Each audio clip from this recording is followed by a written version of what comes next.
ਸਤਿ ਸ਼੍ਰੀ ਅਕਾਲ। ਤੁਸੀਂ ਵੇਖ ਰਹੇ ਹੋ ਟੀਵੀ ਪੰਜਾਬ ਤੇ ਮੈਂ ਹਾਂ ਤੁਹਾਡੇ ਨਾਲ ਇੰਦਰਪ੍ਰੀਤ ਕੌਰ ਪੰਨੂ।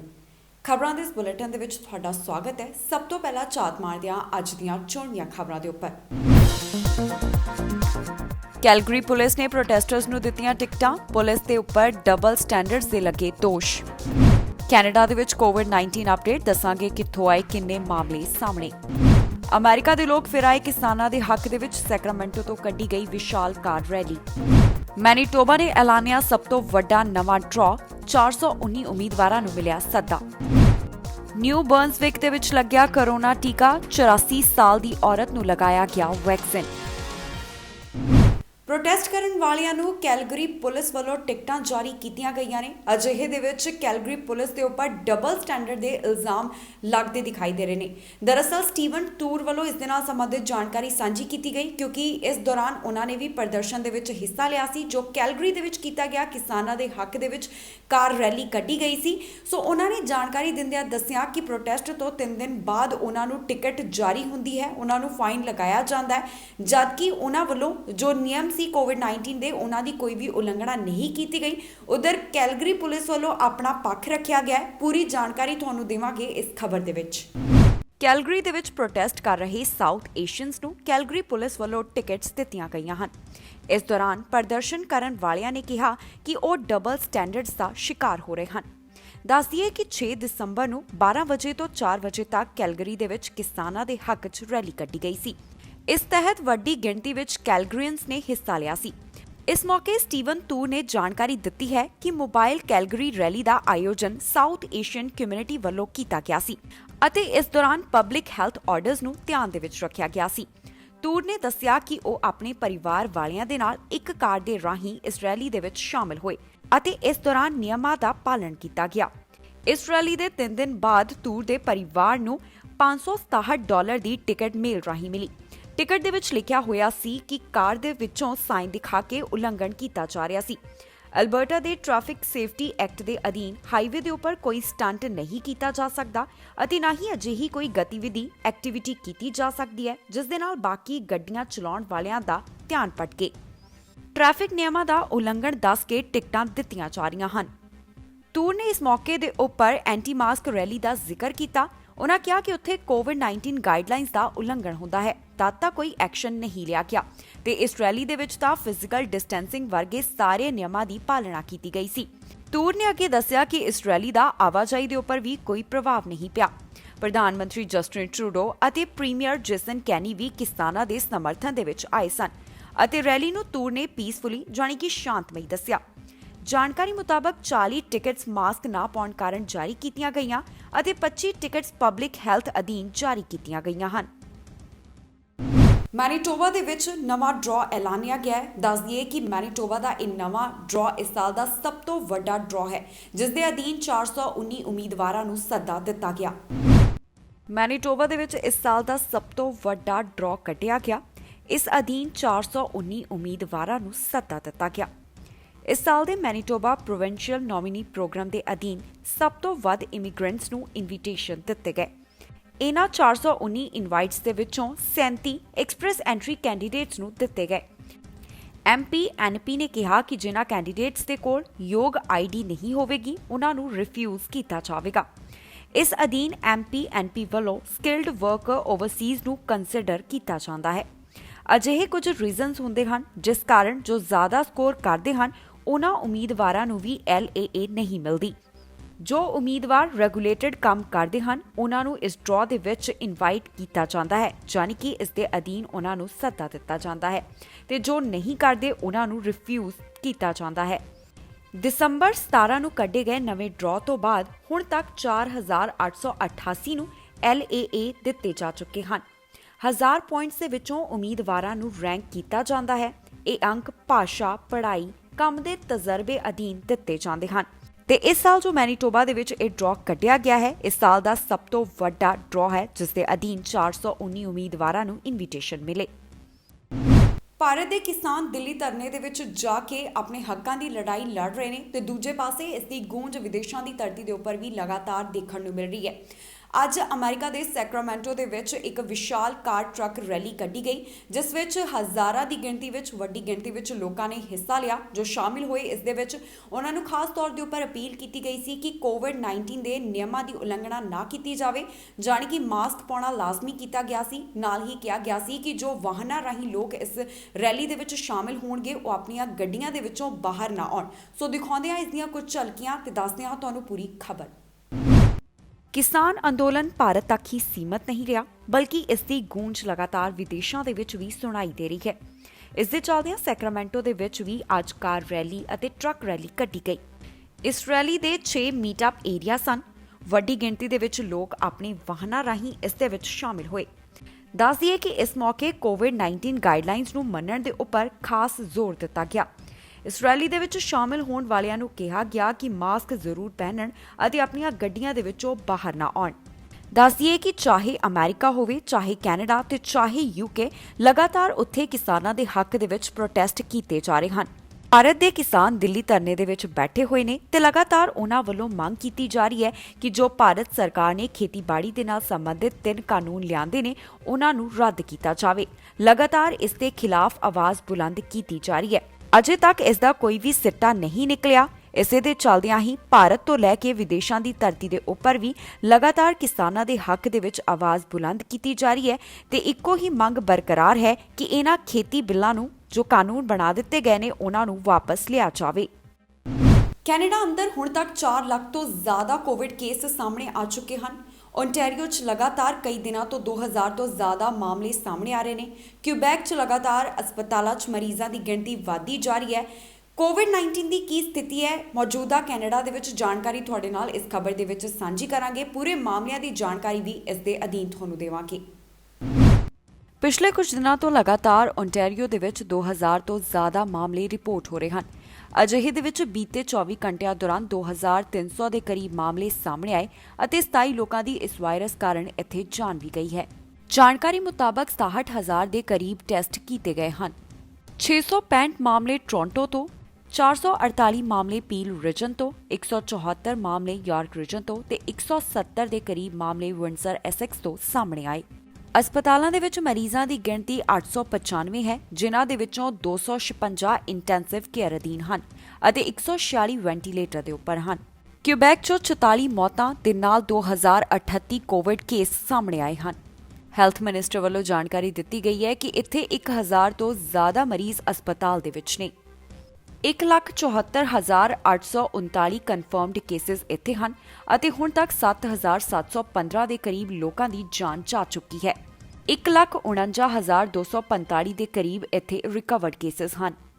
ਮੈਨੀਟੋਬਾ ਦੇ ਵਿੱਚ 238 ਕੋਵਿਡ ਇਨਫੈਕਸ਼ਨ ਕੇਸਿਸ ਪਾਏ ਗਏ ਅਤੇ 9 ਲੋਕਾਂ ਦੀ ਇਸ ਵਾਇਰਸ ਕਾਰਨ ਇੱਥੇ ਜਾਨ ਗਈ ਹੈ। ਹੁਣ ਤੱਕ ਇੱਥੇ 556 ਦੇ ਕਰੀਬ ਲੋਕਾਂ ਦੀ ਜਾਨ ਜਾ ਚੁੱਕੀ ਹੈ। 298 ਮਰੀਜ਼ ਹਸਪਤਾਲਾਂ ਦੇ ਵਿੱਚ ਨੇ, ਜਿਨ੍ਹਾਂ ਚੋਂ 44 ਇੰਟੈਂਸਿਵ ਕੇਅਰ ਅਧੀਨ ਹਨ। ਹੁਣ ਤੱਕ ਕੈਨੇਡਾ ਦੇ ਵਿੱਚ 5 ਲੱਖ ਦੇ ਕਰੀਬ ਕੁੱਲ ਕੋਵਿਡ-19 ਮਾਮਲੇ ਸਾਹਮਣੇ ਆਏ। 14,128 ਦੇ ਕਰੀਬ ਲੋਕਾਂ ਦੀ ਜਾਨ ਗਈ। 4,10,000 ਦੇ ਕਰੀਬ ਕੈਨੇਡਾ ਦੇ ਵਿੱਚ ਰਿਕਵਰਡ ਕੇਸਿਸ ਹਨ, ਜਾਣੀ ਕਿ ਠੀਕ ਹੋਣ ਵਾਲੇ ਮਰੀਜ਼ਾਂ ਦੀ ਗਿਣਤੀ ਹੈ। ਹੈਲਥ ਕੈਨੇਡਾ ਵੱਲੋਂ ਮਨਜ਼ੂਰੀ ਮਿਲਣ ਤੋਂ ਬਾਅਦ ਕੈਨੇਡਾ ਅੰਦਰ ਵੈਕਸੀਨੇਸ਼ਨ ਜਾਣੀ ਕਿ ਕੋਵਿਡ-19 ਵੈਕਸੀਨੇਸ਼ਨ ਦੀ ਸ਼ੁਰੂਆਤ ਕਰ ਦਿੱਤੀ ਗਈ। ਇਸੇ ਦੇ ਦਿਨ ਵੱਖ-ਵੱਖ ਥਾਵਾਂ ਦੇ ਉੱਪਰ ਇਹ ਸ਼ੁਰੂਆਤ ਹੋਈ। ਅੱਜ ਨਿਊ ਵਰਨਸਵਿਕ ਦੇ ਵਿੱਚ ਵੀ ਟੀਕਾਕਰਨ ਕੀਤਾ ਗਿਆ। 84 ਸਾਲ ਦੀ ਔਰਤ ਨੂੰ ਇਹ ਪਹਿਲਾ ਕੋਵਿਡ ਸ਼ਾਟ ਇੱਥੇ ਦਿੱਤਾ ਗਿਆ। ਸੋ ਦੱਸਿਆ ਗਿਆ, ਜਾਣਕਾਰੀ ਜੋ ਮਿਲ ਰਹੀ ਹੈ ਕਿ ਕਾਫੀ ਜ਼ਿਆਦਾ ਲੋਕਾਂ ਦੇ ਵਿੱਚ ਉਤਸ਼ਾਹ ਹੈ ਤੇ ਲੋਕਾਂ ਨੂੰ ਉਮੀਦ ਹੈ ਕਿ ਜਲਦ ਤੋਂ ਜਲਦ ਜੇਕਰ ਇਸ ਤਰ੍ਹਾਂ ਆਮ ਲੋਕਾਂ ਤੱਕ ਜਲਦ ਟੀਕਾ ਪਹੁੰਚਦਾ ਹੈ ਤੇ ਉਨੀ ਛੇਤੀ ਇਹ ਹਾਲਾਤ ਆਮ ਵਾਂਗ ਹੋ ਜਾਣਗੇ। ਨਿਊ ਵਰਨਸਵਿਕ ਦੇ ਵਿੱਚ ਕੋਵਿਡ-19 ਵੈਕਸੀਨ ਲਗਾਇਆ ਗਿਆ। ਇੱਥੇ ਵੀ ਕੋਵਿਡ ਵੈਕਸੀਨੇਸ਼ਨ ਦੀ ਸ਼ੁਰੂਆਤ ਹੋ ਗਈ ਹੈ। ਇਸ ਅਧੀਨ ਪਹਿਲਾਂ ਹੈਲਥ ਕੇਅਰ ਵਰਕਰਸ ਅਤੇ ਲੌਂਗ ਟਰਮ ਕੇਅਰ ਵਰਕਰਸ ਨੂੰ ਡੋਜ਼ਸ ਦਿੱਤੇ ਜਾਣਗੇ। ਕੈਰਨ ਮੈਕਗ੍ਰੈਥ ਨੇ ਕਿਹਾ ਕਿ ਅਸੀਂ ਇਸ ਵਾਸਤੇ ਜਾਣੀ ਕਿ ਇਸ ਕੋਵਿਡ-19 ਵੈਕਸੀਨ ਦੇ ਵਾਸਤੇ ਕਾਫੀ ਜ਼ਿਆਦਾ ਐਕਸਾਈਟਡ ਹਾਂ ਅਤੇ ਲੋਕਾਂ ਦੇ ਵਿੱਚ ਵੀ ਕਾਫੀ ਉਤਸ਼ਾਹ ਪਾਇਆ ਜਾ ਰਿਹਾ ਹੈ। ਨਿਊ ਵਰਨਸਵਿਕ ਨੂੰ ਵੀ ਫਾਈਜ਼ਰ ਕੋਵਿਡ-19 ਵੈਕਸੀਨ ਦਾ ਪਹਿਲਾ ਬੈਚ ਮਿਲ ਚੁੱਕਿਆ ਹੈ, ਜਿਸ ਅਧੀਨ ਉਹਨਾਂ ਨੂੰ 1950 ਡੋਜ਼ਸ ਮਿਲੀਆਂ। ਦੱਸ ਦਈਏ ਕਿ 84 ਸਾਲਾ ਗੋਵਿਨ ਨੇ ਇੱਥੇ ਪਹਿਲਾ ਕੋਵਿਡ-19 ਸ਼ਾਟ ਲਿਆ ਹੈ। ਇੰਜੈਕਸ਼ਨ ਲੈਂਦਿਆਂ ਗੋਵਿਨ ਕਾਫੀ ਜ਼ਿਆਦਾ ਕੰਫਰਟੇਬਲ ਲੱਗ ਰਹੀ ਸੀ। ਹੈਲਥ ਕੈਨੇਡਾ ਵੱਲੋਂ ਕੋਵਿਡ ਵੈਕਸੀਨ ਨੂੰ ਮਨਜ਼ੂਰੀ ਦਿੱਤੀ ਗਈ, ਜਿਸ ਤੋਂ ਬਾਅਦ ਫਾਈਜ਼ਰ ਵੈਕਸੀਨੇਸ਼ਨ ਕੈਨੇਡਾ ਦੇ ਵਿੱਚ ਸ਼ੁਰੂ ਹੋ ਗਈ। ਹੁਣ ਮੋਡਰਨਾ ਟੀਕੇ ਨੂੰ ਵੀ ਮਨਜ਼ੂਰ ਕਰ ਦਿੱਤਾ ਗਿਆ ਹੈ। ਹਾਲ ਹੀ ਦੇ ਵਿੱਚ ਫੈਡਰਲ ਸਰਕਾਰ ਨੇ ਐਲਾਨ ਕੀਤਾ ਕਿ 1,68,000 ਮੋਡਰਨਾ ਦੀਆਂ ਡੋਜ਼ਸ ਦਸੰਬਰ ਖਤਮ ਹੋਣ ਤੋਂ ਪਹਿਲਾਂ ਕੈਨੇਡਾ ਨੂੰ ਮਿਲ ਜਾਣਗੀਆਂ। ਦੱਸੀਏ ਕਿ ਫਾਈਜ਼ਰ ਦਾ ਟੀਕਾ ਮਿਲਣ ਤੋਂ ਬਾਅਦ ਕੈਨੇਡਾ ਦੇ ਵਿੱਚ ਟੀਕਾਕਰਨ ਦੀ ਸ਼ੁਰੂਆਤ ਕਰ ਦਿੱਤੀ ਗਈ, ਜਿਸ ਦੇ ਤਹਿਤ ਵੱਖ-ਵੱਖ ਥਾਵਾਂ ਦੇ ਉੱਪਰ ਇਸ ਨੂੰ ਸ਼ੁਰੂ ਕੀਤਾ ਗਿਆ ਤੇ ਹੁਣ ਵਾਰੀ ਨਿਊ ਬਰਨਸਵਿਕ ਦੀ ਵੀ ਆ ਗਈ ਹੈ। ਓਨਟਾਰੀਓ ਦੇ 5 ਖੇਤਰਾਂ ਵਿੱਚ ਮੁੜ ਤੋਂ ਸਖਤੀਆਂ ਜਾਣੀ ਪਾਬੰਦੀਆਂ ਕਰ ਦਿੱਤੀਆਂ ਗਈਆਂ ਨੇ। ਦੱਸ ਦਈਏ ਕਿ ਕੁਝ ਹੀ ਦਿਨਾਂ ਦੇ ਵਿੱਚ ਜੋ ਪੁਰਾਣੇ ਪਾਬੰਦੀਆਂ ਲਗਾਈਆਂ ਗਈਆਂ ਸੀ ਉਹ ਐਕਸਪਾਇਰ ਜਾਣੀ ਕਿ ਖਤਮ ਹੋਣ ਵਾਲੀਆਂ ਸੀ। ਉਸ ਦੇ ਚੱਲਦਿਆਂ ਹੁਣ ਜੋ ਉੱਥੇ ਮਾਮਲੇ ਲਗਾਤਾਰ 2000 ਤੋਂ ਜ਼ਿਆਦਾ ਇੱਕੋ ਦਿਨ ਦੇ ਵਿੱਚ ਸਾਹਮਣੇ ਆ ਰਹੇ ਨੇ, ਇਸ ਨੂੰ ਦੇਖਦਿਆਂ ਇੱਕ ਕਦਮ ਚੁੱਕਿਆ ਗਿਆ ਹੈ ਕਿ ਪਾਬੰਦੀਆਂ ਮੁੜ ਤੋਂ ਸਖਤ ਕੀਤੀਆਂ ਗਈਆਂ ਨੇ। ਉਮੀਦ ਲੋਕਾਂ ਵੱਲੋਂ ਕੀਤੀ ਜਾ ਰਹੀ ਸੀ ਕਿ ਸ਼ਾਇਦ ਕ੍ਰਿਸਮਸ ਦੇ ਉੱਪਰ ਉਹਨਾਂ ਨੂੰ ਮੌਕਾ ਮਿਲ ਜਾਵੇ ਕਿ ਉਹ ਇਕੱਠ ਕਰ ਸਕਣ, ਪਾਰਟੀਆਂ ਕਰ ਸਕਣ, ਪਰ ਅਜਿਹਾ ਨਹੀਂ ਹੋ ਸਕਿਆ। ਕ੍ਰਿਸਮਸ ਤੋਂ ਪਹਿਲਾਂ ਐਲਾਨ ਕਰ ਦਿੱਤਾ ਗਿਆ ਹੈ ਕਿ ਓਨਟਾਰੀਓ ਦੇ 5 ਖੇਤਰ ਹੁਣ ਸਖਤ ਪਾਬੰਦੀਆਂ ਦੇ ਅਧੀਨ ਹੋਣਗੇ।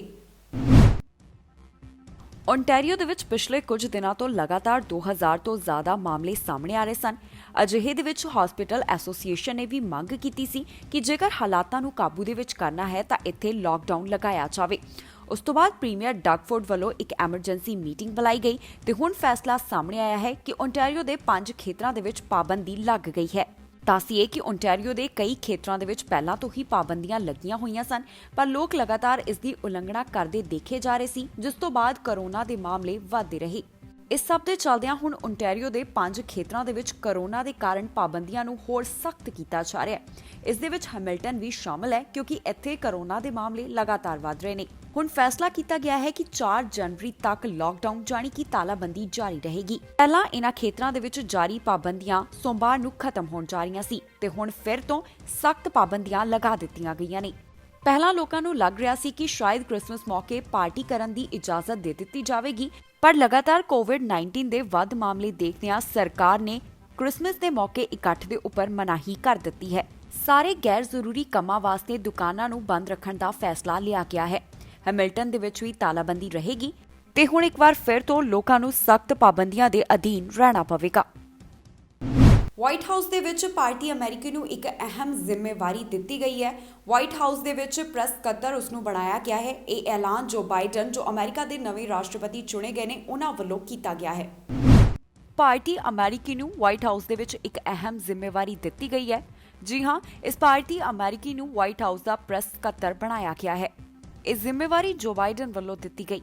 ਪਾਰਟੀ ਅਮਰੀਕੀ ਵੇਦਾਂਤ ਪਟੇਲ ਨੂੰ ਅਸਿਸਟੈਂਟ ਪ੍ਰੈਸ ਸਕੱਤਰ ਅਪਾਇੰਟ ਕੀਤਾ ਗਿਆ ਹੈ। ਪਟੇਲ ਬਾਈਡਨ ਕੈਂਪੇਨ ਦਾ ਹਿੱਸਾ ਰਹਿ ਚੁੱਕੇ ਹਨ। ਉੱਥੇ ਹੀ ਉਹਨਾਂ ਨੇ ਰੀਜਨਲ ਕਮਿਊਨੀਕੇਸ਼ਨ ਡਾਇਰੈਕਟਰ ਦੇ ਰੂਪ ਦੇ ਵਿੱਚ ਵੀ ਕੰਮ ਕੀਤਾ ਹੈ। ਬਾਈਡਨ ਦੇ ਮੁੱਢਲੇ ਪ੍ਰਚਾਰ ਅਤੇ ਪਟੇਲ ਦੇ ਨੇਵਾਡਾ ਦੇ ਪੱਛਮੀ ਪ੍ਰਾਇਮਰੀ ਸੂਬਿਆਂ ਦੇ ਵਿੱਚ ਕਮਿਊਨੀਕੇਸ਼ਨ ਡਾਇਰੈਕਟਰ ਦੀ ਭੂਮਿਕਾ ਨਿਭਾਈ ਸੀ। ਪਹਿਲਾਂ ਉਹ ਪਾਰਟੀ ਅਮਰੀਕੀ ਸੰਸਦ ਮੈਂਬਰ ਪ੍ਰਮਿਲਾ ਜੈਪਾਲ ਦੇ ਕਮਿਊਨੀਕੇਸ਼ਨ ਡਾਇਰੈਕਟਰ ਦੇ ਰੂਪ ਦੇ ਵਿੱਚ ਕੰਮ ਕਰ ਚੁੱਕੇ ਹਨ। ਪਟੇਲ ਦਾ ਜਨਮ ਭਾਰਤ ਦੇ ਵਿੱਚ ਹੋਇਆ ਅਤੇ ਉਹ ਜੰਮੇ ਪਲੇ ਕੈਲੀਫੋਰਨੀਆ ਦੇ ਵਿੱਚ। ਅਮਰੀਕਾ ਦੇ ਨਵੇਂ ਚੁਣੇ ਗਏ ਰਾਸ਼ਟਰਪਤੀ ਜੋ ਬਾਈਡਨ ਨੇ ਵਾਈਟ ਹਾਊਸ ਕਮਿਊਨੀਕੇਸ਼ਨ ਅਤੇ ਪ੍ਰੈਸ ਸਟਾਫ ਦੇ 16 ਮੈਂਬਰਾਂ ਦਾ ਐਲਾਨ ਕੀਤਾ ਹੈ। ਇਹਨਾਂ ਲੋਕਾਂ ਦੇ ਵਿੱਚ ਭਾਰਤੀ ਮੂਲ ਦੇ ਵੇਦਾਂਤ ਪਟੇਲ ਵੀ ਸ਼ਾਮਲ ਹਨ। ਇਸ ਤੋਂ ਇਲਾਵਾ ਟੀਮ ਦੇ ਵਿੱਚ ਮੇਗਨ ਪੇਪਰ ਨੂੰ ਵੀ ਰਿਸਰਚ ਡਾਇਰੈਕਟਰ, ਕੇਟ ਬਰਨਲ ਨੂੰ ਡਿਪਟੀ ਕਮਿਊਨੀਕੇਸ਼ਨ ਡਾਇਰੈਕਟਰ, ਮਾਈਕ ਜਿਵਨ ਨੂੰ ਰੈਪਿਡ ਰਿਸਪੌਂਸ ਦਾ ਡਾਇਰੈਕਟਰ ਵੀ ਐਲਾਨ ਕੀਤਾ ਗਿਆ ਹੈ। ਕੈਨੇਡਾ ਦੇ ਵੱਖ-ਵੱਖ ਪ੍ਰੋਵਿੰਸਸ ਦੇ ਵਿੱਚ ਕੋਵਿਡ-19 ਦੇ ਚੱਲਦਿਆਂ ਪਾਬੰਦੀਆਂ ਲਗਾਈਆਂ ਗਈਆਂ ਨੇ। ਟੋਰਾਂਟੋ ਦੇ ਵਿੱਚ ਵੀ ਇਸ ਸਮੇਂ ਸਖਤੀਆਂ ਬਰਕਰਾਰ ਨੇ। ਅਜਿਹੇ ਦੇ ਵਿੱਚ ਖਬਰ ਅਸੀਂ ਪਿਛਲੇ ਦਿਨੀ ਤੁਹਾਡੇ ਨਾਲ ਸਾਂਝੀ ਕੀਤੀ ਸੀ ਕਿ ਟੋਰਾਂਟੋ ਦੇ ਇੱਕ ਜੋ ਬਾਰ ਹੈ, ਪਬ ਹੈ, ਉੱਥੇ ਛਾਪੇਮਾਰੀ ਪੁਲਿਸ ਵੱਲੋਂ ਕੀਤੀ ਗਈ, ਜਿੱਥੇ ਉਹਨਾਂ ਦੇਖਿਆ ਕਿ ਅੰਦਰ ਜੋ ਲੋਕ ਸੀ ਉਹਨਾਂ ਵੱਲੋਂ ਮਾਸਕ ਵੀ ਨਹੀਂ ਪਹਿਨੇ ਹੋਏ ਸੀ ਤੇ ਕੋਵਿਡ-19 ਦੀਆਂ ਜੋ ਗਾਈਡਲਾਈਨਸ ਨੇ ਉਹਨਾਂ ਦੀ ਉਲੰਘਣਾ ਕਰਦੇ ਉਹ ਇਸ ਬਾਰ ਦੇ ਵਿੱਚ ਸ਼ਾਮਿਲ ਸਨ। ਸੋ ਹੁਣ ਇਹਨਾਂ ਦੇ ਉੱਪਰ ਕਾਰਵਾਈ ਕੀਤੀ ਗਈ ਹੈ। ਇਸ ਬਾਰ ਦਾ ਲਾਇਸੈਂਸ ਰੱਦ ਕਰ ਦਿੱਤਾ ਗਿਆ ਹੈ। ਕੈਨੇਡਾ ਦੇ ਵੱਖ-ਵੱਖ ਪ੍ਰੋਵਿੰਸਸ ਦੇ ਵਿੱਚ ਮੁੜ ਤੋਂ ਸਖਤੀਆਂ ਕੀਤੀਆਂ ਗਈਆਂ, ਕਿਉਂਕਿ ਇੱਥੇ ਕੋਵਿਡ-19 ਦੇ ਜੋ ਹਾਲਾਤ ਨੇ ਉਸ ਨੂੰ ਦੇਖਦਿਆਂ ਇੱਕ ਕਦਮ ਚੁੱਕਿਆ ਗਿਆ। ਅਜਿਹੇ ਬਹੁਤ ਸਾਰੇ ਮਾਮਲੇ ਸਾਹਮਣੇ ਆਉਂਦੇ ਨੇ ਜਿੱਥੇ ਇਹਨਾਂ ਨਿਯਮਾਂ ਦੀ ਉਲੰਘਣਾ ਕੀਤੀ ਜਾ ਰਹੀ ਹੈ। ਪਿਛਲੇ ਦਿਨੀ ਟੋਰਾਂਟੋ ਤੋਂ ਵੀ ਅਜਿਹਾ ਹੀ ਇੱਕ ਮਾਮਲਾ ਸਾਹਮਣੇ ਆਇਆ ਸੀ, ਜਿੱਥੇ ਟੋਰਾਂਟੋ ਬਾਰ ਦੇ ਵਿੱਚ ਪਾਬੰਦੀਆਂ ਦਾ ਉਲੰਘਣ ਕੀਤਾ ਗਿਆ ਸੀ, ਜਿਸ ਦੇ ਚੱਲਦਿਆਂ ਹੁਣ ਇਸ ਦੇ ਉੱਪਰ ਕਾਰਵਾਈ ਕੀਤੀ ਗਈ ਹੈ ਅਤੇ ਬਾਰ ਦਾ ਲਾਇਸੈਂਸ ਰੱਦ ਕੀਤਾ ਗਿਆ ਹੈ। ਓਨਟਾਰੀਓ ਦੇ ਵਿੱਚ ਕੋਵਿਡ-19 ਦੇ ਕਾਰਨ ਬਾਰ, ਰੈਸਟੋਰੈਂਟ ਦੇ ਲਈ ਵੀ ਸਖਤ ਨਿਯਮ ਲਾਗੂ ਕੀਤੇ ਗਏ ਹਨ, ਪਰ ਲੋਕ ਇਹਨਾਂ ਦੀ ਉਲੰਘਣਾ ਕਰਕੇ ਹੋਰਾਂ ਦੀ ਜਾਨ ਨੂੰ ਵੀ ਖਤਰੇ ਦੇ ਵਿੱਚ ਪਾ ਰਹੇ ਹਨ। 13 ਦਸੰਬਰ ਨੂੰ ਪੁਲਿਸ ਵੱਲੋਂ ਇੱਕ ਬਾਰ ਦੇ ਉੱਪਰ ਛਾਪੇਮਾਰੀ ਕੀਤੀ ਗਈ ਸੀ, ਜਿੱਥੇ ਉਹਨਾਂ ਨੂੰ ਸ਼ੱਕ ਪਿਆ ਸੀ ਕਿ ਇੱਥੇ ਨਿਯਮਾਂ ਦੀ ਉਲੰਘਣਾ ਕੀਤੀ ਜਾ ਰਹੀ ਹੈ। ਇਸ ਦੌਰਾਨ ਪੁਲਿਸ ਨੇ ਦੇਖਿਆ ਸੀ ਕਿ ਲੋਕ ਅੰਦਰ ਬੈਠ ਕੇ ਸ਼ਰਾਬ ਪੀ ਰਹੇ ਸਨ ਅਤੇ ਸਰਕਾਰ ਵੱਲੋਂ ਲਾਗੂ ਸਮਾਜਿਕ ਦੂਰੀ ਯਾਨੀ ਕਿ ਫਿਜ਼ੀਕਲ ਡਿਸਟੈਂਸਿੰਗ ਦੇ ਨਿਯਮ ਦੀ ਉਲੰਘਣਾ ਹੋ ਰਹੀ ਸੀ। ਬਾਰ ਮਾਲਕਾਂ ਨੂੰ ਇਸ ਦਾ ਨੋਟਿਸ ਦਿੱਤਾ ਗਿਆ ਤੇ ਬਾਰ ਦਾ ਲਾਇਸੈਂਸ ਰੱਦ ਕਰ ਦਿੱਤਾ ਗਿਆ। ਦੱਸ ਦਈਏ ਕਿ ਇੱਥੇ ਕਿਸੇ ਨੂੰ ਵੀ ਬਾਰ ਜਾਂ ਰੈਸਟੋਰੈਂਟ ਦੇ ਵਿੱਚ ਬੈਠ ਕੇ ਖਾਣ ਪੀਣ ਦੀ ਇਜਾਜ਼ਤ ਨਹੀਂ ਹੈ। ਇਸ ਦੇ ਬਾਵਜੂਦ ਬਾਰ ਦੇ ਵਿੱਚ 10 ਲੋਕ ਬੈਠੇ ਹੋਏ ਸਨ। ਨਾ ਹੀ ਕਿਸੇ ਕੋਲ ਮਾਸਕ ਸੀ ਅਤੇ ਨਾ ਹੀ ਕੋਈ ਦੂਰ ਬੈਠਾ ਸੀ। ਓਨਟਾਰੀਓ ਦੇ ਵਿੱਚ 4-5 ਦਿਨਾਂ ਤੋਂ ਲਗਾਤਾਰ 2000 ਤੋਂ ਜ਼ਿਆਦਾ ਮਾਮਲੇ ਦਰਜ ਕੀਤੇ ਜਾ ਰਹੇ ਹਨ, ਜਿਸ ਦੇ ਚੱਲਦਿਆਂ ਪ੍ਰੀਮੀਅਰ ਡਗ ਫੋਰਡ ਨੇ ਸਖਤ ਫੈਸਲਾ ਵੀ ਲੈ ਲਿਆ ਹੈ ਅਤੇ 5 ਖੇਤਰਾਂ ਦੇ ਵਿੱਚ ਮੁੜ ਤੋਂ ਸਖਤ ਪਾਬੰਦੀਆਂ ਲਗਾ ਦਿੱਤੀਆਂ ਗਈਆਂ ਨੇ। ਯਾਰਕ ਪੁਲਿਸ ਵੱਲੋਂ 3 ਪੰਜਾਬੀ ਟਰੱਕ ਡਰਾਈਵਰਸ ਨੂੰ ਗ੍ਰਿਫਤਾਰ ਕੀਤਾ ਗਿਆ। ਦਰਅਸਲ ਇਹਨਾਂ ਨੂੰ ਇਸ ਕਰਕੇ ਗ੍ਰਿਫਤਾਰ ਕੀਤਾ ਗਿਆ ਕਿਉਂਕਿ ਇਹਨਾਂ ਦੇ ਟਰੱਕਾਂ ਦੇ ਵਿੱਚੋਂ ਚੋਰੀ ਦੀਆਂ ਚਾਕਲੇਟਸ ਤੇ ਸੁੱਕੇ ਮੇਵੇ ਮਿਲੇ। ਦੱਸ ਦਈਏ ਕਿ ਕ੍ਰਿਸਮਸ ਦੇ ਮੌਕੇ ਦੇ ਉੱਪਰ ਲੋਕ ਇੱਕ ਦੂਸਰੇ ਨੂੰ ਜ਼ਿਆਦਾ ਵੱਡੀ ਗਿਣਤੀ ਦੇ ਵਿੱਚ ਚਾਕਲੇਟਸ ਅਤੇ ਇਹ ਜਿਹੜੇ ਸੁੱਕੇ ਮੇਵੇ ਨੇ ਉਹਨਾਂ ਨੂੰ ਗਿਫਟ ਦੇ ਤੌਰ ਦੇ ਉੱਪਰ ਦਿੰਦੇ ਹਨ। ਅਜਿਹੇ ਦੇ ਵਿੱਚ ਇਹਨਾਂ ਦੀ ਜੋ ਚੋਰੀ ਹੈ ਉਹ ਵੀ ਬਹੁਤ ਜ਼ਿਆਦਾ ਵੱਧ ਜਾਂਦੀ ਹੈ। ਸੋ ਇਹਨਾਂ ਡਰਾਈਵਰਾਂ ਨੂੰ ਵੱਖ-ਵੱਖ ਜਗ੍ਹਾ ਤੋਂ ਫੜਿਆ ਗਿਆ, ਜਾਣੀ ਕਿ ਇਹਨਾਂ ਦੇ ਟਰੱਕਾਂ ਨੂੰ ਬਰਾਮਦ ਕੀਤਾ ਗਿਆ। ਸੋ ਜਾਣਕਾਰੀ ਤੁਹਾਨੂੰ ਇਸ ਖਬਰ ਦੇ ਵਿੱਚ ਦੇਵਾਂਗੇ ਕਿ ਕੀ ਇਹਨਾਂ ਦੀ ਪਹਿਚਾਣ ਪੁਲਿਸ ਵੱਲੋਂ ਦੱਸੀ ਗਈ ਹੈ ਤੇ ਬਾਕੀ ਕੀ ਪੂਰਾ ਮਾਮਲਾ ਹੈ। ਯਾਰਕ ਰੀਜਨ ਦੀ ਪੁਲਿਸ ਨੇ 3 ਪੰਜਾਬੀਆਂ ਨੂੰ ਗ੍ਰਿਫਤਾਰ ਕੀਤਾ ਹੈ। ਇਹ 3 ਪੰਜਾਬੀ ਆਪਣੇ ਟਰੱਕ ਦੇ ਵਿੱਚ ਚੋਰੀ ਦੇ ਚਾਕਲੇਟ ਅਤੇ ਸੁੱਕੇ ਮੇਵੇ ਲੈ ਕੇ ਜਾ ਰਹੇ ਸਨ। ਕ੍ਰਿਸਮਸ ਅਤੇ ਨਵੇਂ ਸਾਲ ਦੀ ਖੁਸ਼ੀ ਦੇ ਵਿੱਚ ਸਭ ਤੋਂ ਵੱਧ ਚਾਕਲੇਟ ਅਤੇ ਮੇਵੇ ਖਰੀਦੇ ਜਾਂਦੇ ਹਨ, ਜਿਸ ਦੇ ਕਾਰਨ ਇਹਨਾਂ ਚੀਜ਼ਾਂ ਦੀ ਚੋਰੀ ਵੀ ਵਧਦੀ ਜਾ ਰਹੀ ਹੈ। ਕੈਨੇਡਾ ਦੇ ਵਿੱਚ ਯਾਰਕ ਰੀਜਨ ਦੀ ਪੁਲਿਸ ਨੇ 3 ਪੰਜਾਬੀ ਟਰੱਕ ਡਰਾਈਵਰਾਂ ਨੂੰ ਹਿਰਾਸਤ ਦੇ ਵਿੱਚ ਲਿਆ ਹੈ, ਜਿਨ੍ਹਾਂ ਕੋਲੋਂ $6 ਲੱਖ ਤੋਂ ਵੱਧ ਕੀਮਤ ਦੇ ਚੋਰੀ ਦੇ ਚਾਕਲੇਟ ਅਤੇ ਸੁੱਕੇ ਮੇਵਿਆਂ ਨਾਲ ਭਰੇ ਟਰੱਕ ਬਰਾਮਦ ਹੋਏ ਹਨ। ਇਹਨਾਂ ਦੀ ਪਛਾਣ ਵਰਿੰਦਰ ਢਿੱਲੋਂ, ਮਨਪ੍ਰੀਤ ਸਮਰਾ ਅਤੇ ਸੁਨੀਲ ਮੈਸਨ ਦੇ ਵਜੋਂ ਹੋਈ ਹੈ। ਯਾਰਕ ਰੀਜਨ ਦੀ ਪੁਲਿਸ ਨੇ ਦੱਸਿਆ ਕਿ ਉਹਨਾਂ ਦੀ ਟੀਮ ਨੇ ਪਿਛਲੇ ਮਹੀਨੇ ਇਸ ਮਾਮਲੇ ਦੇ ਵਿੱਚ ਉਸ ਵੇਲੇ ਜਾਂਚ ਸ਼ੁਰੂ ਕੀਤੀ ਸੀ ਜਦੋਂ ਮਹਿੰਗੀ ਕੀਮਤ ਦੇ ਸਾਮਾਨ ਦੇ ਨਾਲ ਲੱਦੇ ਟਰੱਕ ਚੋਰੀ ਹੋਣ ਦੀਆਂ ਘਟਨਾਵਾਂ ਵਾਪਰੀਆਂ ਸਨ। ਜਾਂਚ ਦੌਰਾਨ ਪੁਲਿਸ ਟੀਮ ਨੂੰ ਚੋਰੀ ਦੀਆਂ ਚਾਕਲੇਟਸ ਦੇ ਨਾਲ ਭਰਿਆ ਪਹਿਲਾ ਟਰੱਕ ਟ੍ਰੇਲਰ ਟੋਰਾਂਟੋ 'ਚੋਂ ਬਰਾਮਦ ਹੋਇਆ। ਚੋਰੀ ਹੋਇਆ ਦੂਜਾ ਟ੍ਰੇਲਰ ਵੁਹਾਨ ਸ਼ਹਿਰ ਵਿੱਚੋਂ ਮਿਲਿਆ, ਜਿਸ ਵਿੱਚ ਚੋਰੀ ਦੇ ਸੁੱਕੇ ਮੇਵੇ ਲੱਦੇ ਹੋਏ ਸਨ। ਜਾਣਕਾਰੀ ਮੁਤਾਬਕ ਸੁਨੀਲ ਟੋਰਾਂਟੋ ਦਾ ਰਹਿਣ ਵਾਲਾ ਹੈ, ਜਦਕਿ ਮਨਪ੍ਰੀਤ ਅਤੇ ਵਰਿੰਦਰ ਬ੍ਰੈਂਪਟਨ ਦੇ ਰਹਿਣ ਵਾਲੇ ਹਨ। ਇਹਨਾਂ ਉੱਪਰ ਸਾਮਾਨ ਚੋਰੀ ਕਰਨ ਅਤੇ ਇੱਕ ਥਾਂ ਤੋਂ ਦੂਜੀ ਥਾਂ ਪਹੁੰਚਾਉਣ ਦੇ ਵੀ ਦੋਸ਼ ਲੱਗੇ ਹਨ। ਪੁਲਿਸ ਨੇ ਕਿਹਾ ਕਿ ਜੇਕਰ ਕਿਸੇ ਨੂੰ ਇਸ ਬਾਰੇ ਪਤਾ ਹੋਵੇ ਤਾਂ ਉਹਨਾਂ ਦੇ ਨਾਲ ਜਾਣਕਾਰੀ ਜ਼ਰੂਰ ਸਾਂਝੀ ਕਰੇ। ਫੋਰਡ ਸਰਕਾਰ ਵੱਲੋਂ ਇੱਕ ਸੂਚੀ ਸਾਂਝੀ ਕੀਤੀ ਗਈ ਹੈ, ਜਿਸ ਦੇ ਵਿੱਚ ਦੱਸਿਆ ਗਿਆ ਹੈ ਕਿ ਓਨਟਾਰੀਓ ਦੇ ਕਿਹਨਾਂ ਹਸਪਤਾਲਾਂ ਦੇ ਵਿੱਚ ਟੀਕਾਕਰਨ ਜਾਨੀ ਕਿ ਟੀਕੇ ਲਗਾਏ ਜਾਣਗੇ। ਸੋ ਇਹ 17 ਹਸਪਤਾਲ ਨੇ ਓਨਟਾਰੀਓ ਦੇ ਵਿੱਚ, ਜਿੱਥੇ ਵੱਖ-ਵੱਖ ਮਰੀਜ਼ਾਂ ਨੂੰ ਜਿਨ੍ਹਾਂ ਨੂੰ ਪਹਿਲ ਦੇ ਆਧਾਰ ਦੇ ਉੱਪਰ ਇੱਕ ਕੋਵਿਡ-19 ਵੈਕਸੀਨ ਦਿੱਤੇ ਜਾਣਗੇ, ਉਹਨਾਂ ਨੂੰ ਇਹ ਡੋਜ਼ਸ ਦਿੱਤੇ ਜਾਣਗੇ। ਓਨਟਾਰੀਓ ਦੇ 17 ਹਸਪਤਾਲਾਂ ਦੇ ਵਿੱਚ ਕਰੋਨਾ ਦਾ ਟੀਕਾ ਲਗਾਇਆ ਜਾ ਰਿਹਾ ਹੈ ਤੇ ਫੋਰਡ ਸਰਕਾਰ ਨੇ ਇਸ ਦੇ ਨਾਲ ਸੰਬੰਧਿਤ ਜਾਣਕਾਰੀ ਸਾਂਝੀ ਕੀਤੀ ਹੈ। ਹਸਪਤਾਲਾਂ ਦੇ ਵਿੱਚ ਫਾਈਜ਼ਰ ਵੱਲੋਂ ਬਣਾਇਆ ਗਿਆ ਕਰੋਨਾ ਵਾਇਰਸ ਦਾ ਟੀਕਾ ਲੱਗੇਗਾ। ਅਗਲੇ 2 ਹਫ਼ਤਿਆਂ ਤੱਕ ਪਹਿਲ ਦੇ ਆਧਾਰ ਦੇ ਉੱਪਰ ਇਹ ਟੀਕਾਕਰਨ ਹੋਵੇਗਾ। ਪ੍ਰੋਵਿੰਸ ਨੂੰ ਮਿਲੀਆਂ ਕਰੋਨਾ ਟੀਕੇ ਦੀਆਂ ਪਹਿਲੀਆਂ 6000 ਖੁਰਾਕਾਂ ਟੋਰਾਂਟੋ ਯੂਨੀਵਰਸਿਟੀ ਹੈਲਥ ਨੈਟਵਰਕ ਅਤੇ ਆਟਵਾ ਹਸਪਤਾਲ 'ਚ ਇਸ ਹਫ਼ਤੇ ਭੇਜ ਦਿੱਤੀਆਂ ਗਈਆਂ ਹਨ। ਹੁਣ ਤੱਕ 2300 ਹੈਲਥ ਵਰਕਰਸ ਨੂੰ ਕਰੋਨਾ ਵੈਕਸੀਨ ਮਿਲ ਚੁੱਕੀ ਹੈ, ਜਦਕਿ ਹੋਰਾਂ ਨੂੰ ਅਗਲੇ ਕੁਝ ਦਿਨਾਂ ਤੱਕ ਇਹ ਕਰੋਨਾ ਦਾ ਟੀਕਾ ਲਗਾਇਆ ਜਾਵੇਗਾ। Health workers, long term care homes, retirement ਘਰਾਂ ਦੇ ਵਿੱਚ ਹੋਰ ਕੁਝ ਲੋਕਾਂ ਨੂੰ ਪਹਿਲ ਦੇ ਆਧਾਰ ਦੇ ਉੱਪਰ ਕਰੋਨਾ ਵੈਕਸੀਨ ਦੇਣ ਦੇ ਲਈ ਪ੍ਰੋਵਿੰਸ ਦੇ 17 ਹਸਪਤਾਲਾਂ ਨੂੰ ਚੁਣਿਆ ਗਿਆ ਹੈ ਤਾਂ ਕਿ ਟੀਕਾ ਲਗਵਾਉਣ ਵਾਲਿਆਂ ਨੂੰ ਤੰਗ ਨਾ ਹੋਣਾ ਪਵੇ। ਹੁਣ ਤੁਹਾਨੂੰ ਦੱਸਦੇ ਹਾਂ ਇਹਨਾਂ ਹਸਪਤਾਲਾਂ ਦੇ ਨਾਮ।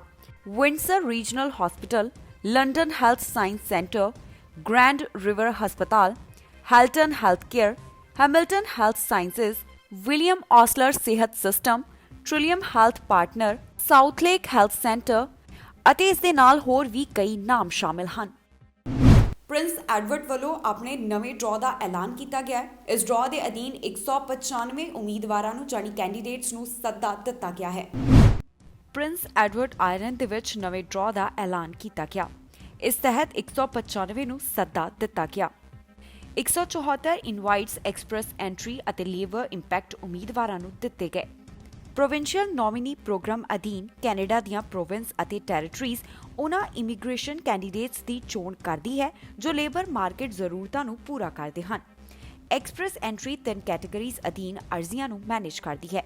ਇਹ ਕੈਟੇਗਰੀਜ਼ ਹਨ: federal skilled worker program, federal skilled trades program ਅਤੇ ਕੈਨੇਡੀਅਨ ਐਕਸਪੀਰੀਅੰਸ ਕਲਾਸ।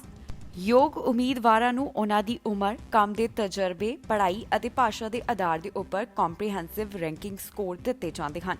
ਜਿਨ੍ਹਾਂ ਉਮੀਦਵਾਰਾਂ ਨੂੰ ਪ੍ਰੋਵਿੰਸ਼ੀਅਲ ਨੋਮੀਨੀ ਮਿਲਦਾ ਹੈ, ਉਹਨਾਂ ਨੂੰ ਐਡੀਸ਼ਨਲ ਪੁਆਇੰਟਸ ਦਿੱਤੇ ਜਾਂਦੇ ਹਨ। ਉਮੀਦਵਾਰਾਂ ਨੂੰ PEI PNP ਦੇ ਵਿੱਚ EOI ਅਧੀਨ ਆਪਣੀ ਪ੍ਰੋਫਾਈਲ ਬਣਾਉਣੀ ਪੈਂਦੀ ਹੈ। ਸੋ ਜੋ ਨਵੇਂ ਡਰਾਅ ਦਾ ਐਲਾਨ ਕੀਤਾ ਗਿਆ ਹੈ, ਇਸ ਦੇ ਅਧੀਨ 195 ਨੂੰ ਸੱਦਾ ਜਾਣੀ ਕਿ ਇਨਵੀਟੇਸ਼ਨ ਦਿੱਤਾ ਗਿਆ ਹੈ। ਦੱਸੀਏ ਕਿ ਕੈਨੇਡਾ ਦੇ ਵਿੱਚ ਇਸ ਤਰ੍ਹਾਂ ਦੇ ਡਰਾਅ ਸਮੇਂ-ਸਮੇਂ ਦੇ ਉੱਪਰ ਕੱਢੇ ਜਾਂਦੇ ਨੇ, ਜਿਸ ਦੇ ਅਧੀਨ ਉਮੀਦਵਾਰਾਂ ਨੂੰ ਸੱਦਾ ਦਿੱਤਾ ਜਾਂਦਾ ਹੈ। ਸੋ ਇਸ ਦੇ ਨਾਲ ਹੀ ਜਾਂਦੇ ਇੱਕ ਵਾਰ ਫਿਰ ਤੋਂ ਝਾਤ ਮਾਰਦੇ ਹਾਂ ਅੱਜ ਦੀਆਂ ਚੋਣਵੀਂ ਖਬਰਾਂ ਦੇ ਉੱਪਰ। ਕੈਲਗਰੀ ਪੁਲਿਸ ਨੇ ਪ੍ਰੋਟੈਸਟਰਸ ਨੂੰ ਦਿੱਤੀਆਂ ਟਿਕਟਾਂ, ਪੁਲਿਸ ਦੇ ਉੱਪਰ ਡਬਲ ਸਟੈਂਡਰਡਸ ਦੇ ਲੱਗੇ ਦੋਸ਼। ਕੈਨੇਡਾ ਦੇ ਵਿੱਚ ਕੋਵਿਡ-19 ਅਪਡੇਟ, ਦੱਸਾਂਗੇ ਕਿੱਥੋਂ ਆਏ ਕਿੰਨੇ ਮਾਮਲੇ ਸਾਹਮਣੇ। ਅਮਰੀਕਾ ਦੇ ਲੋਕ ਫਿਰ ਆਏ ਕਿਸਾਨਾਂ ਦੇ ਹੱਕ ਦੇ ਵਿੱਚ, ਸੈਕਰਾਮੈਂਟੋ ਤੋਂ ਕੱਢੀ ਗਈ ਵਿਸ਼ਾਲ ਕਾਰ ਰੈਲੀ। ਮੈਨੀਟੋਬਾ ਨੇ ਐਲਾਨਿਆ ਸਭ ਤੋਂ ਵੱਡਾ ਨਵਾਂ ਡਰਾਅ, 419 ਉਮੀਦਵਾਰਾਂ ਨੂੰ ਮਿਲਿਆ ਸੱਦਾ। ਨਿਊ ਬਰਨਸਵਿਕ ਦੇ ਵਿੱਚ ਲੱਗਿਆ ਕਰੋਨਾ ਟੀਕਾ, 84 ਸਾਲ ਦੀ ਔਰਤ ਨੂੰ ਲਗਾਇਆ ਗਿਆ ਵੈਕਸੀਨ। ਖਬਰਾਂ ਦੇ ਇਸ ਬੁਲੇਟਿਨ ਦੇ ਵਿੱਚ ਇੰਨਾ ਹੀ। ਨਵੀਆਂ ਤੇ ਤਾਜ਼ੀਆਂ ਖਬਰਾਂ ਲੈ ਕੇ ਫਿਰ ਤੋਂ ਹਾਜ਼ਰ ਹੋਵਾਂਗੇ। ਫਿਲਹਾਲ ਮੈਨੂੰ ਇੰਦਰਪ੍ਰੀਤ ਕੌਰ ਪੰਨੂ ਨੂੰ ਦਿਓ ਇਜਾਜ਼ਤ ਤੇ ਤੁਸੀਂ ਵੇਖਦੇ ਰਹੋ TV ਪੰਜਾਬ।